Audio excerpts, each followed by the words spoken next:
ಈ ಸ್ವಂತಕ್ಕೆ ಬಳಸೋವಂತಹದ್ದು white board two ವೀಲರ್ಗಳನ್ನ ಇಟ್ಕೊಂಡು ಕೆಲವರೆಲ್ಲ ಏನು ರ್ಯಾಪಿಡೋ ಓಲಾ ಊಬರು ಅಂದ್ಕೊಂಡು ಈ ಆ್ಯಪ್ ಬೇಸ್ಡ್ ಸಂಸ್ಥೆಗಳಲ್ಲಿ ಸಂಪಾದನೆ ಮಾಡ್ಕೊಂಡ್ಬಿಡ್ಬೋದು ಅಂತೇಳಿ ನಿಮ್ಮ ಟೂ ವೀಲರ್ಗಳನ್ನ ತಗೊಂಡು ಹೋಗಿ ಏನು ದುಡಿತಿದ್ದೀರಲ್ಲ, ದಯವಿಟ್ಟು ಇಂಥ ವಿಚಾರಗಳನ್ನ ಶೇರ್ ಮಾಡ್ರಯ್ಯ.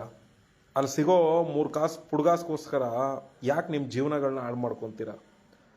ನೋಡಿ, ನೆನ್ನೆನೂ ಕೂಡ ಈ ಮಂಡಿ ಚಿಪ್ಪು ಪುಡಿ ಪುಡಿ ಆಗಿರುವಂತಹ ಒಬ್ಬ ಪ್ರಯಾಣಿಕ, ಅಂದರೆ ಈ ಟೂ ವೀಲರ್ನಲ್ಲಿ ಬಿದ್ದಂತಹ ಒಬ್ಬ ಪ್ರಯಾಣಿಕ ಏನು ಮಂಡಿ ಚಿಪ್ಪು ಪುಡಿ ಪುಡಿ ಆಗಿದೆ, ಆ ವಿಚಾರದ ಬಗ್ಗೆ ಇದೇ ಸಂಘಟನೆಯ ಫೇಸ್ಬುಕ್ ಅಕೌಂಟ್ನಲ್ಲಿ ನಿನ್ನೆ ಸತತವಾಗಿ 1-2 ವಿಡಿಯೋ, 1 ಆಡಿಯೋ ಎಲ್ಲ ಅಪ್ಲೋಡ್ ಮಾಡಿದ್ದೀವಿ. ಅದನ್ನೆಲ್ಲ ಕೇಳಿಸ್ಕೊಂಡ್ರೂ ಕೂಡ, ನಿಮ್ಮವರೆಗೂ ರೀಚ್ ಆದರೂ ಕೂಡ ನೀವುಗಳು ಇನ್ನೂ ಆ ಸಂಸ್ಥೆಗಳಲ್ಲಿ ನಿಮ್ಮ ಗಾಡಿಗಳನ್ನ ತೊಗೊಂಡೋಗಿ ಅಲ್ಲಿ ಸಿಗೋ 3 ಪುಡ್ಗಾಸ್ಗೋಸ್ಕರ ಓಡೋಗ್ತಿರಲ್ಲ, ಅವ್ರ ಪರಿಸ್ಥಿತಿ ಇವತ್ತು ಏನಾಗಿದೆ ಗೊತ್ತಾ? ಹೋಗಿ ಬೇಕಾದ್ರೆ ಅವ್ರು ಯಾವ ಆಸ್ಪತ್ರೆಯಲ್ಲಿ ಅಡ್ಮಿಂಟ್ ಆಗಿದ್ದಾರೆ ಹೋಗಿ ನೋಡಿ. ಈಗ ಟೂ ವೀಲರ್ ಕಡೆಯವರು, ಈ ಸೋಷಿಯಲ್ ಮೀಡಿಯಾ ಎಲ್ಲ ನೋಡ್ಕೊಂಡಂತಹ ಟೂ ವೀಲರ್ ಕಡೆಯವರು ನಮ್ಮ ಸಂಘಟನೆಯ ಸದಸ್ಯರನ್ನ ಹೋಗಿ ಭೇಟಿ ಮಾಡಿದ್ದಾರೆ.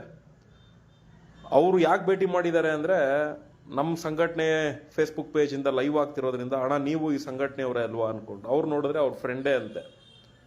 ಈ ವೈಟ್ ಬೋರ್ಡ್ ಟೂ ವೀಲರಲ್ಲಿ ಏನು ಮಂಡಿ ಚಿಪ್ಪು ಪುಡಿ ಪುಡಿ ಮಾಡಿದ್ದಾರೆ, ಸ್ಪೆಂಡರ್ ಗಾಡಿ ಓನರ್ ಕಮ್ ಡ್ರೈವರೇ, ಅಂದರೆ ಆ ಟೂ ವೀಲರ್ನ ಮಾಲೀಕನೂ ಹೌದು, ರೈಡರು ಕೂಡ. ಅಂದರೆ ಈ ಸಂಸ್ಥೆಗಳಲ್ಲಿ ಅಟ್ಯಾಚ್ ಆಗಿರೋದ್ರಿಂದ ರೈಡರ್ ಅಷ್ಟೇ, ಕಾನೂನು ರೀತಿಯಲ್ಲಿ ನೋಡಿದ್ರೆ ಆ ಟೂ ವೀಲರ್ ಓನರ್ ಅಷ್ಟೇ.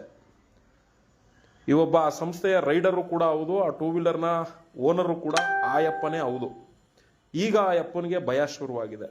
ಯಾಕೆ ಅಂದರೆ ಆಸ್ಪತ್ರೆಯಲ್ಲಿ ಹೆಚ್ಚು ಕಡಿಮೆ ಬಿಲ್ಲು 4 ರಿಂದ 5 ಲಕ್ಷ ರೂಪಾಯಿವರೆಗೂ ಕೂಡ ಬಿಲ್ ಖರ್ಚಾಗ್ತಾ ಇದೆ. ಇನ್ನು ಅವರ ವ್ಯವಹಾರ, ಮತ್ತು ಇನ್ನೂ ಅವರು ಚೇತರಿಕೆ ಆಗೋದು, ಇನ್ನು ಅವರ ಜೀವನಾಂಶ, ಇದೆಲ್ಲವನ್ನು ಕೂಡ ಲೆಕ್ಕಾಚಾರ ಹಾಕೊಂಡ್ಬಿಟ್ರೆ ಕಮ್ಮಿ ಅಂದ್ರೂ ಸರಿಯಾಗಿ ಲಾಯರು ಪರಿಹಾರದ ಮೊತ್ತನ ಜಡಿತಾರೆ. ಈಗ ಈ ವೈಟ್ ಬೋರ್ಡ್ ಟೂ ವೀಲರ್ ಕಡೆಯವರು ಏನಾದರೂ ಮಾತಾಡ್ಸಿ ನೋಡಿ ಸೋಮಣ್ಣವ್ರೆ, ಕಾಂಪ್ರಮೈಸ್ಗೆ ಏನಾದರೂ ಹೆಲ್ಪ್ ಆಗುತ್ತಾ ಅಂತ. ಯಾಕೆಂದರೆ ಈ ಕಾಂಪ್ರಮೈಸ್ ಪದ ಅನ್ನೋದನ್ನ ಇವರು ಆಲ್ರೆಡಿ ಪ್ರಯೋಗ ಮಾಡಿದ್ದಾರೆ. ಏನು ಮಂಡಿ ಚಿಪ್ಪು ಏಟಾಗಿದೆ, ಆ ಪ್ರಯಾಣಿಕರು ಕೂಡ ನನ್ನ ಹತ್ರ ಹೇಳಿದ್ರು, ಈ ರೀತಿ ಹಿಂಗೆ ಫೋನ್ ಮಾಡಿ ಮಾತಾಡ್ತಿದ್ದಾರೆ, ಏನ್ರಿ ಮಾಡ್ಕೊತೀರಾ ಅಂತ ಹೇಳಿದ್ದಕ್ಕೆ, ಇಲ್ಲ ಸರ್ ನಾವು FIR ಮಾಡ್ತೀವಿ, ಕೋರ್ಟ್ಗೆ ಹೋಗ್ತೀವಿ, ಕೇಸೇ ಹಾಕ್ತೀವಿ ಅಂತ. ನೋಡ್ರಿ, ಇದು ವಾಸ್ತವ ಸತ್ಯ. ಯಾಕೆಂದರೆ ಅವರು 20,000 ರೂಪಾಯಿ ಏನೋ 25,000 ಏನೋ ಸೆಟ್ಲ್ಮೆಂಟ್ಗೆ ಒಪ್ಕೊಂಡ್ರಂತೆ. ಇಲ್ಲಿ ಲಕ್ಷಾಂತರ ರೂಪಾಯಿ ಖರ್ಚಾಗ್ತದೆ. ಯಾರಾದರೂ 25,000 ರೂಪಾಯಿ ಒಪ್ಕೊಳ್ಳೋಕೆ ಸಾಧ್ಯ ಆಗ್ತದ? ಯಾಕೆಂದರೆ ನೀವೇನು ಟೂ ವೀಲರ್ಗಳನ್ನ ಓಡಿಸ್ತಿರಲ್ಲ, ಅಯ್ಯೋ ಪ್ರಯಾಣಿಕರುಗಳಿಗೆ ಇದರಿಂದ ತುಂಬ ಒಳ್ಳೇದಾಗ್ಬಿಡುತ್ತೆ, ಪ್ರಯಾಣಿಕರುಗಳಿಗೆ ಇದು ಸ್ನೇಹಮಯಿ ಆಗಿದೆ ಅಂತ ಎಲ್ಲ ಏನು ಪುಂಕ್ತಿರಲ್ಲ, ಯಾಕೆ ಇವತ್ತು ಆ ಪ್ರಯಾಣಿಕರುಗಳು ಹೋಗ್ಲಿ ಬಿಡು, ನಾವು ಅವ್ರು ಟೂ ವೀಲರ್ನ ಬಳಸ್ಬಿಟ್ಟಿದ್ದೀವಿ, ಏನೋ ಮಂಡಿ ಚಿಪ್ಪಲ್ವ ಮುರಿದೋಗಿರೋದು ಅನುಸರಿಸ್ಕೊಡೋಣ, ಆಯ್ತು ಹೋಗಪ್ಪ ಕೊಟ್ಟಷ್ಟು ಕೊಡು, 20,000 ರೂಪಾಯಿನೇ ಅಂತ ಈಸ್ಕೊಂಡು ಯಾಕೆ ಬಿಡಬಾರ್ದು? ಅವ್ರಿಗೆ ಗೊತ್ತಾಯಿತು ಟೂ ವೀಲರ್ RC ಓನರ್ ಮೇಲೂ ಕೂಡ ಕೇಸ್ ಹಾಕಿದ್ರು ನನಗೆ ಪರಿಹಾರ ಬರುತ್ತೆ, ಆ ರ್ಯಾಪಿಡೋ ಅನ್ನೋ ಸಂಸ್ಥೆ ಮೇಲೂ ಕೂಡ ಕೇಸ್ ಹಾಕ್ತಾರೆ ಇವರು. ಯಾಕೆ ಅಂದರೆ ಅವ್ರಿಗೆ ಅಷ್ಟು ಲಾಸ್ ಆಗ್ತಾ ಇರೋ ಅಂಥದ್ದು. ಬೇಕಾ ಇದೆಲ್ಲ? ನೋಡ್ರಿ, ಅವರೇನೋ ಬಿಸ್ನೆಸ್ ಮಾಡಕ್ಕೆ ಬಂದಿರೋರು, ಯಾವನೋ ಶೇರ್ಗಳು ಹಾಕಿರ್ತಾರೆ, ಒಂದ್ರಲ್ಲ ಒಂದು ಕಿತ್ಕೊಂಡು ಹೋದ್ರೂ ಒಂದು ಕಡೆ ಬಚಾವ್ ಆಗ್ತಾರೆ. ಬಡವ್ರು ಎಲ್ರಿ ಹೋಗಿ ಬಚಾವ್ ಆಗ್ತೀರಾ? ಕಾನೂನು ಸುಳ್ಳಿ ಒಳಗಡೆ ಸಿಗಾಕೊಂಡ್ಬಿಟ್ರೆ ಒಂದು ಅದರಿಂದ ಬಿಡಿಸ್ಕೊಂಬರ್ಬೇಕು ಅಂದರೆ ನೀವು ಆಸ್ತಿ ಪಾಸ್ತಿ ನಷ್ಟ ಮಾಡ್ಕೊಬೇಕು, ಇಲ್ಲ ಹೋಗಿ ಜೈಲಲ್ಲಿ ಕೂತ್ಕೊಬೇಕು. ಈ ಸ್ಥಿತಿಲಿ ಹೋಗಿ ಕೂತ್ಕೊಂತೀರ. ಬೇಕಾ ಇದೆಲ್ಲ? ಗೊತ್ತಿಲ್ವಾ? ಕೇಳಿ ತಿಳ್ಕೊಳ್ರಯ್ಯ. ಯಾಕೆ ಇಲ್ಲಿಗಲ್ ಬಿಸ್ನೆಸ್ಗಳಿಗೆ ಮೊರೆ ಹೋಗಿ ಈ ರೀತಿ ಕಾನೂನು ಸುಳಿ ಒಳಗಡೆ ಸಿಗಾಕೊಳ್ಳುವಂಥ ಕೆಲಸ ಮಾಡ್ಕೊತೀರಾ? ಈ ಅಕ್ರಮವಾಗಿ ದಂಧೆ ನಡೆಸೋವಂಥವ್ರು ಯಾರು ಗೊತ್ತಾ? ಅವ್ರಿಗೆ ಬ್ಯಾಕ್ ಬೋನ್ ಆಗಿ ಪೊಲಿಟಿಷಿಯನ್ ಸಪೋರ್ಟ್ಗಳಿರಬೇಕು, ಇಲಾಖೆಗಳ ಸಪೋರ್ಟ್ ಇರಬೇಕು. ಅವ್ರೇನಾದರೂ ಈ ಥರ ಅಕ್ರಮ ದಂಧೆಗಳಲ್ಲಿ ಏನಾದರೂ ಸಿಲುಕೊಂಡ್ರು ಅಂದರೆ ಇನ್ಫ್ಲೂಯೆನ್ಸ್ ಕಾಲ್ಗಳು ಸ್ಟೇಟು ಸೆಂಟ್ರಲ್ಲು ಎಲ್ಲ ಕಡೆಯಿಂದನೂ ಕೂಡ ಬರಬೇಕು. ಆ ರೇಂಜಲ್ಲಿ ಪವರ್ ಇಟ್ಕೊಂಡಿದ್ರೆ ನೀವುಗಳು ಮಾಡಿ ಇಲ್ಲಿಗಲ್ ಬಿಸ್ನೆಸ್ನ. ಯಾಕೆಂದರೆ ಅವರೆಲ್ಲ ಮಾಡೋರೆಲ್ಲ ಅಂಥವ್ರೇನೆ. ಅಂಥದ್ದೇನೇ ಆಯಿತು ಅಂದರೆ ಎಲ್ಲೆಲ್ಲಿಂದ ಬೇಕೋ ಅಲ್ಲಿಂದ ಫೋನ್ ಹಾಕಿಸಿ ಎಲ್ಲ ತಣ್ಣಗೆ ಮಾಡಿಸ್ಬಿಡ್ತಾರೆ. ಬಡವ್ರ ಕೈಲಿ ಆಗುತ್ತಾ? ಜಸ್ಟ್ ನೀವು ಇಂಥದ್ದೊಂದು ಮಾಡಿ ತಗ್ಲಾಕೊಂಬಿಟ್ರಿ ಅಂದರೆ ಸಾಕು, ತಮಟೆ ತಗೊಂಡು ಟಾಮ್ ಹೊಡಿತಾರೆ. ಅದರಿಂದ ಆಚೆ ಬರೋದಕ್ಕೂ ಆಗಲ್ಲ. ಯಾಕೆಂದರೆ ಕೆಲವರು ಅದರಿಂದ ಅವಮಾನಗಳಾಯಿತು ಅಂದರೆ ಆ ಅವಮಾನ ಸಹಿಸ್ಕೊಂಡು ಕೂಡ ಆಚೆ ಬರೋಕ್ಕಾಗಲ್ಲ.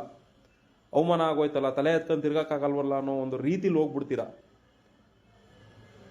ಇದೆಲ್ಲ ಬೇಕೇನ್ರಯ್ಯ ನಿಮಗೆ ವೈಟ್ ಬೋರ್ಡ್ ಟೂ ವೀಲರ್ ಓಡಿಸೋರ್ಗೆ? ನಾನು ನೆನ್ನೆನೂ ಕೂಡ ನಾನು ಆಫೀಸಲ್ಲಿ ಕೂತ್ಕೊಂಡು ಲೈವ್ ಮಾಡ್ಬೇಕಾದ್ರೆ ಹೇಳಿದೆ, ಈ white board two wheeler, white board ಕಾರ್ಗಳಲ್ಲಿ ಯಾರು ಇಲ್ಲಿಗಲ್ ಬಿಸ್ನೆಸ್ಗಳನ್ನ ಮಾಡ್ತಾ ಇದ್ದೀರಾ ಕಾನೂನು ಗೌರವ ಕೊಡದೆ, ಇವರೆಲ್ಲರೂ ಕೂಡ ತಲೆ ಹಿಡುಕರುಗಳೇ ಅಂತ. ಅವ್ನು ಯಾರೋ ಒಬ್ಬ ಪದ ಹೇಳಿದಕ್ಕೆ ಫೋನ್ ಮಾಡ್ದ, ಅವ್ನ ಮೊಬೈಲು ಸ್ವಿಚ್ ಆಫ್ ಆಗ್ಬಿಡ್ಬೇಕು, ಆ ರೇಂಜಲ್ಲಿ ನಮ್ಮ ಸಂಘಟನೆ ಹುಡುಗರುಗಳು ಕ್ವಾಟ್ಲೆ ಕೊಟ್ಟವ್ರು ಅವನಿಗೆ. ಯಾಕೆಂದರೆ ಟ್ಯಾಕ್ಸ್ ಕಟ್ತೀವಿ, ಇನ್ಶೂರೆನ್ಸ್ ಕಟ್ತೀವಿ, FC ಮಾಡಿಸ್ತೀವಿ, ಎಮಿಷನ್ ಮಾಡಿಸ್ತೀವಿ, RTO ಫೈನ್ಗಳು ಬಿದ್ದರೆ ಫೈನ್ ಕಟ್ತೀವಿ, ಪೊಲೀಸ್ ಫೈನ್ ಬಿದ್ದರೆ ಫೈನ್ ಕಟ್ತೀವಿ. ಒಂದೊಂದ್ಸರಿ ವರ್ಷದ ಕೊನೆಯಲ್ಲಿ ಇನ್ಶೂರೆನ್ಸ್ಗಳು ಬಂದ್ಬಿಡ್ತವೆ, ಇನ್ಶೂರೆನ್ಸ್ ಕಟ್ಟಕ್ಕೆ ಕಾಸಿರಲ್ಲ. ಯಾಕೆಂದರೆ ಆ ಒಂದು ಪರಿಸ್ಥಿತಿಲಿ ಇವತ್ತಿನ ಟ್ರಾನ್ಸ್ಪೋರ್ಟ್ ಸೆಕ್ಟರ್ ಲೈನ್ ನಡೀತಾ ಇದೆ. ಯಾಕೆ ಅಂದರೆ ಈ ಥರ ಅಕ್ರಮ ಬಿಸ್ನೆಸ್ಗಳು ಜಾಸ್ತಿ ಆಗಿರೋದ್ರಿಂದ. ವೈಟ್ ಬೋರ್ಡ್ ಕಾರಲ್ಲಿ ದಂಧೆ ಮಾಡ್ತಾರೆ, ವೈಟ್ ಬೋರ್ಡ್ ಟೂ ವೀಲರಲ್ಲಿ ದಂಧೆ ಮಾಡ್ತಾರೆ. ದಂಧೆ ಮಾಡೋನು ಯಾವನೋ, ದುಡ್ಡು ತಿನ್ನೋನು ಯಾವನೋ. ಇಲ್ಲಿ ನೀವೇನು ಓಡಾಡ್ಸ್ಕೊಂಡಿರ್ತೀರಲ್ಲ, ಇವಾಗ ನೋಡಿ ನೀವು ಬಲಿಪಶುಗಳಾಗ್ತೀರಾ. RC owner ಕಟ್ಕೊಡ್ಬೇಕೀಗ. ನಾನು ಪಾಪ ಅವ್ರಿಗೆ ಹೇಳಿದೆ, ಹಿಂಗೆ ಫೋನ್ ಮಾಡಿದ್ರು, ಬ್ರದರ್ ಏನು ಕತೆ, ಏನು ಮಾಡ್ಕೊಂತೀರಾ ಅಂತ. ಇಲ್ಲ ಸರ್, ನಮ್ಮ ಲಾಯರು ಕೇಸೇ ಹಾಕೋಣ ಅಂತ ಹೇಳವ್ರೆ. ಯಾಕೆಂದರೆ ಅದು ಯಾವುದೋ ಕಾಂಜಿ ಪಿಂಜಿ ಅಮೌಂಟ್ಗೆಲ್ಲ ಕೈ ಒಡ್ಬಾರ್ದು. ಕಾನೂನು ಮೊರೆ ಹೋಯ್ತು ಅಂದರೆ ಅಟ್ಲೀಸ್ಟ್ ನಿಮ್ಮ ಲೈಫ್ ಸೆಟ್ಲ್ ಆಗುವಂಥ ರೀತಿಲಾದರೂ ಒಂದು ಹೆಲ್ಪ್ ಆಗುತ್ತೆ ಅನ್ನೋ ರೀತಿಲಿ ಲಾಯರ್ ಅವರು ಸಜೆಷನ್ ಕೊಟ್ಬಿಟ್ಟವ್ರೆ. ಯಾಕೆಂದರೆ ಲಾಯರು ತನ್ನ ಕ್ಲೈಂಟ್ಗೆ ಒಳ್ಳೇದಾಗದೆ ನೋಡೋದು. ಆ ರೀತಿಲಿ ಲಾಯರು ಅವರು ಸಲಹೆ ಕೊಟ್ಬಿಟ್ಟವ್ರು. ಅವರು ಮೆಂಟಲಿ ಫಿಕ್ಸ್ ಆಗ್ಬಿಟ್ಟವ್ರೆ, ಇಲ್ಲ ಇವತ್ತೇನೇ ಕಷ್ಟ ಆಗ್ತಿರ್ಬೋದು, ನನಗೆ 4 ಲಕ್ಷ ಅಲ್ಲ 10 ಲಕ್ಷ ಖರ್ಚಾದ್ರೂ ಇವತ್ತು ನಾನು ಹುಷಾರು ಮಾಡ್ಕೊಂಡು ಆಚೆ ಬರಬೇಕು, ಅಲ್ಲಿಂದ ಬಂದ ಮೇಲೆ ನಾನು ಕಾನೂನು ರೀತಿಲಿ ಹೋಗಲೇಬೇಕು ಅಂತ ನಿರ್ಧಾರ ಮಾಡವ್ರೆ. ಆ ನಿರ್ಧಾರಕ್ಕೆ ಹೋಗ್ಬಿಡ್ತು ಅಂದರೆ ಈ ಟೂ ವೀಲರ್ಗಳನ್ನ ಇಟ್ಕೊಂಡು ನೀವೇನು ತಿರ್ಗಾಡ್ತಿದ್ದೀರಲ್ಲ, ಕಾಲೇಜ್ ಸ್ಟೂಡೆಂಟ್ಗಳನ್ನ ತಿರ್ಗಾಡಿಸ್ತೀರಾ, ಆ ಹೆಣ್ಮಕ್ಳುಗಳನ್ನ ತಿರ್ಗಾಡಿಸ್ತೀರಾ.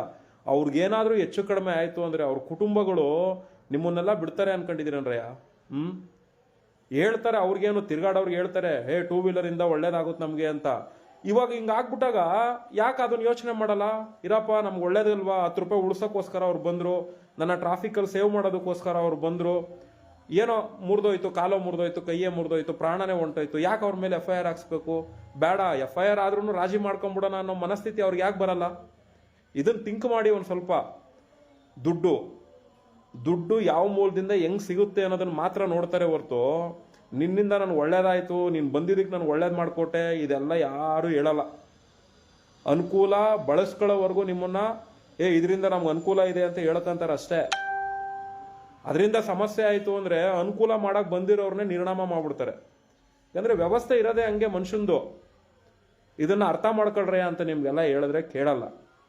ಆದಷ್ಟು ಶೇರ್ ಮಾಡಿ. ಯಾರೆಲ್ಲ ಈ ಟೂ ವೀಲರ್ಗಳನ್ನ ಇಟ್ಕೊಂಡು ಈ ಬಾಡಿಗೆ ಹೊಡಿತಿದ್ದೀರಾ, ನಾನು ಅರ್ಧೇನೆ ಹೇಳಿದೆ, ಅವನೇನೋ ನಮ್ಮ ಕರ್ನಾಟಕದವನು ಕನ್ನಡಿಗನಾಗಿರೋದಕ್ಕೆ ಅವನ ಮೇಲೆ ಕೇಸ್ ಜಡಿಬೋದು. ತುಂಬ ಜನ ಪ್ರಯಾಣಿಕರುಗಳು ಹಿಂದಿಯವರು ಟೂ ವೀಲರ್ಗಳಲ್ಲಿ ಓಡಾಡ್ತೀರಾ, ಅವ್ರು ಏನಾದರೂ ಒಂದು ಅಹಿತಕರ ಘಟನೆಗಳು ಮಾಡ್ಬಿಟ್ರು, ಹೆಣ್ಮಕ್ಳ ಮೇಲೆ ಏನೋ ಒಂದು ಮಾಡಿದ್ರು ಕೆಟ್ಟ ಕೆಲಸಗಳು, ಹೋಗ್ಬಿಟ್ರಪ್ಪ ಒರಿಸ್ಸಾ, ಅಸ್ಸಾಮು, ಬಿಹಾರ್ ಕಡೆಗೆ ತಲೆ ಮರೆಸ್ಕೊಂಡು ಹೋಗ್ಬಿಟ್ರು. ಏನು ಮಾಡ್ಕೊಂತೀರಿ ಅವ್ರನ್ನ? ಆ ಸಂಸ್ಥೆಗಳಲ್ಲಿರೋರೆಲ್ಲ ಎಲ್ಲ ಅಂಥವ್ರೇನೆ. ಎಲ್ಲ ಈ ಕೇರಳದಿಂದ ಬಂದಿರೋರು, ಈ ಬೇರೆ ಬೇರೆ ರಾಜ್ಯದಿಂದ ಬಂದಿರೋರೆ. ಕರ್ನಾಟಕದ್ದು ಟೂ ವೀಲರು ಯಾವುದಾದ್ರೂ 1-2 ಪಿಕಪ್ ಮಾಡೋಕೆ ಹೋದ್ರೆ 10 ಬೇರೆ ರಾಜ್ಯದವು ಬಂದಿರ್ತವೆ. ಅಂಥವ್ರ ಗಾಡಿಗಳಲ್ಲಿ ಏನು ಲೀಲಾಜ್ ಅಲ್ವಾ ಓಡಾಡ್ತೀರಾ? ಏನಾದರೂ ಹೆಚ್ಚು ಕಡಿಮೆ ಮಾಡಿ ಹೋಗ್ಬಿಟ್ರೆ ಏನು ಇಸ್ಕೊಂತೀರಾ ನೀವು?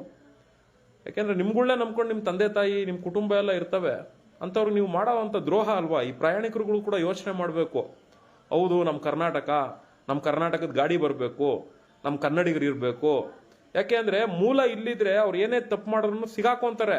ಮೂಲ ಇಲ್ಲಿದ್ರೆ ಗಾಡಿಗಳ ಮೇಲೆ ಕೇಸ್ ಹಾಕ್ಬೋದು.